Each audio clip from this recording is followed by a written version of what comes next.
Hey guys, today we're going to talk about the changes coming to the Elemental Shaman in 11.1, as well as the new set bonus that is on the way as well. So before we get into it, I just want to say Elemental Shaman right now is in probably one of the strongest places it has been in a very long time, probably in the top 3 iterations as far as damage. The only weird thing about all that is that Enhancement and Resto have both been also very strong to the point of kind of overshadowing Elemental. If Enhance hadn't been so powerful and been in pretty much every single meta comp in Mythic Plus, I think Elemental would be just right behind there. It's even though it's not getting as much talk, Elemental is extremely strong and has been a very good patch so far for Elemental Shaman. So what is coming on the horizon going into 11.1? Let's go ahead and jump into it. First, some visual updates to Ghost Wolf as well as Lightning Bolt. But the big thing here is the removal of Ancestral Guidance. So let's go ahead and see what they have to say about it. Here, we're going to read the developer's note. We have a couple goals we are trying to address with this change. One is to reduce the overlap between Ascendance and Ancestral Guidance for restoration. They both serve a similar purpose and are often combined together. Second, we'd like to bolster Enhancement and Elemental's off-healing utility from intentional global cooldown usage while pulling back on more passive ways to restore group health. Now, to combine with that, what have they done to compensate for the removal of Ancestral Guidance? You have to jump all the way down here. Healing Stream Totem healing has been increased by 80%. Now, if you want this in like today terms, in terms of how it is right now, if this were to go live right now, this 80% healing increase, this would basically, if it was only hitting me, if it was just hitting myself with my current health and just increasing it by 80%, this would do about 15% of my max health over its duration. It's really not good. It's not even in the same like conversation of what Ancestral Guidance was. And I assume they're not trying to completely bake that healing back in somewhere else, but 80% increase for something that was basically doing 7% of your max health, now it's up doing about 15, and then that's also being spread across your entire group. That's really not meaningful healing in the same way that Ancestral Guidance was. That burst healing you could get out of Ancestral Guidance is not being replaced at all, and Healing Stream is still going to be a question mark. Would you even take this? It's going to be one of those first things on the chopping block being removed if you're like trying to get utility for a certain dungeon or something. It is going to be worth pressing, absolutely, especially just for that passive healing, taking a little bit off of your healer. It'll be a great movement cooldown to use. Like, just it's better than a Frost Shock, so you can get a little bit of extra healing, help out the group a little bit more. But we're not talking about displacing group healing to the point where you're like helping out your healer from keeping the group being wiped in some situations. Like if you're talking about like a Stone Vault with the Void Outburst, you can compare that up with your Ascendance and basically solo heal a Void Outburst, which I understand is extremely powerful. Ancestral Guidance in the past had not been nearly that powerful for Elemental Shaman specifically, because we just lacked a meaningful cooldown to line up with it. And now that Ascendance is actually something good to use and you actually want to use it and take it in pretty much every build, Ancestral Guidance becomes much stronger than it ever had been before for Elemental. The problem here is losing all that without getting really any kind of real compensation is going to really sting. Like, Ancestral Guidance is basically on the level of a defensive, not so much as just like a healing cooldown. So the fact that we're basically getting nothing to replace it is going to really hurt on that front. Don't really have anything good to say about this. They need to buff other things up as well. Also, that Healing Stream Totem increased to 80%. Basically, if you're taking the Refreshing Waters talent, if you were to only be able to hit yourself with your Healing Stream Totem, and you were also taking Refreshing Waters, 2 Healing Surges would be enough to do more healing than the entirety of the Healing Tide or the Healing Stream Totem. So it's not really, it's not on the same playing field. And I understand them talking about, you know, the intentional global cooldown usage and pulling back from passive ways to restore group health. I understand that. But I did check the notes, and Vampiric Embrace still exists for Shadow Priest, which is the exact same ability, essentially. Now, it's not as strong as AG is because of how we have these cooldowns now. It makes it a lot stronger. I think Vampiric Embrace might be slightly behind it. Also, Shadow Priest is just not in any kind of meta right now. It's probably Shadow Priest is towards the bottom right now. But if Shadow Priest was doing really well, which they might be in 11.1, that's basically the same ability, and that has not been removed or changed at this point. So I don't understand how you can have a wanting to go towards more intentional healing instead of passive healing, but then still have basically the exact same spell exist for another class.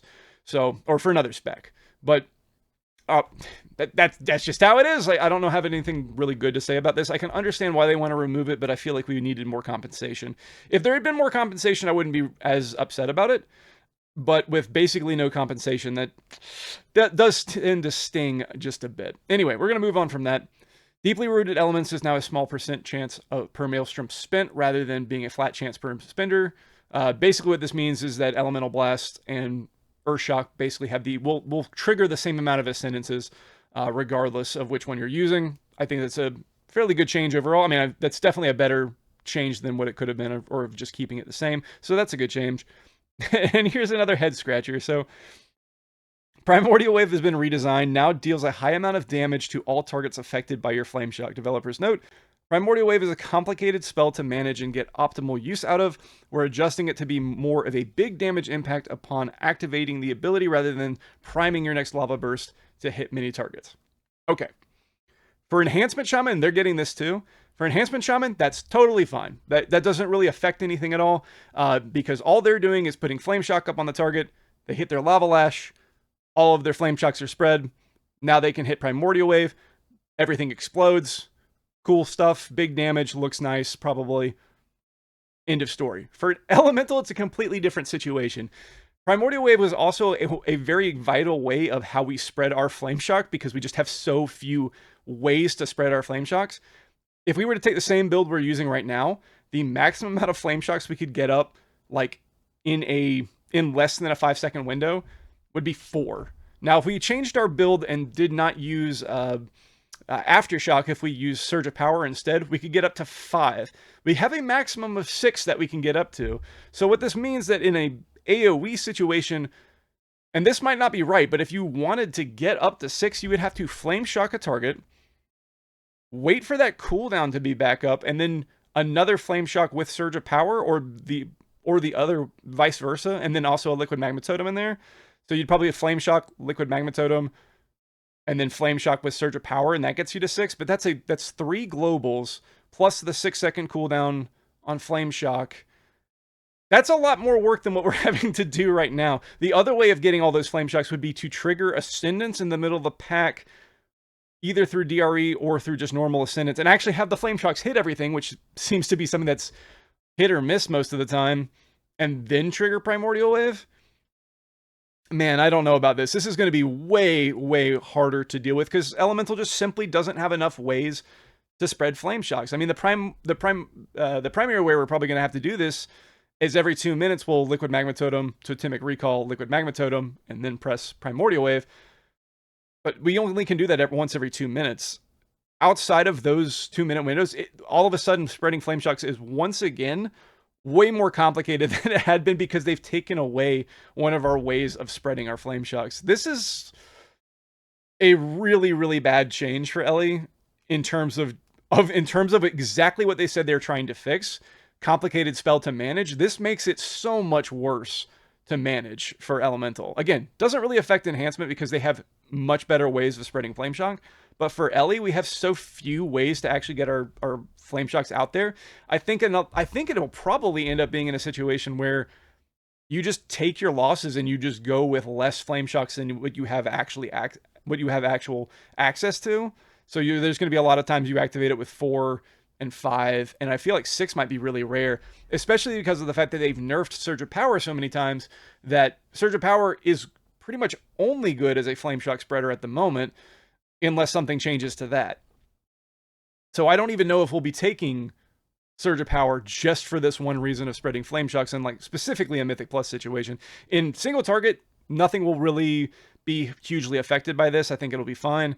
But in Mythic Plus, this is going to make it so much more complicated. It's going to make this such a more complicated spell to manage to get optimal use out of. Using their exact wording, that's what this change does for us. So, unfortunate for both of these big changes with AG being seen on the way out, and then Primordial Wave being redesigned in a way that makes Elemental much more cumbersome to deal with.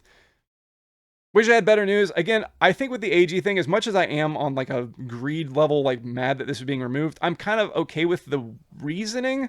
I just wish we had more compensation to get something instead of this.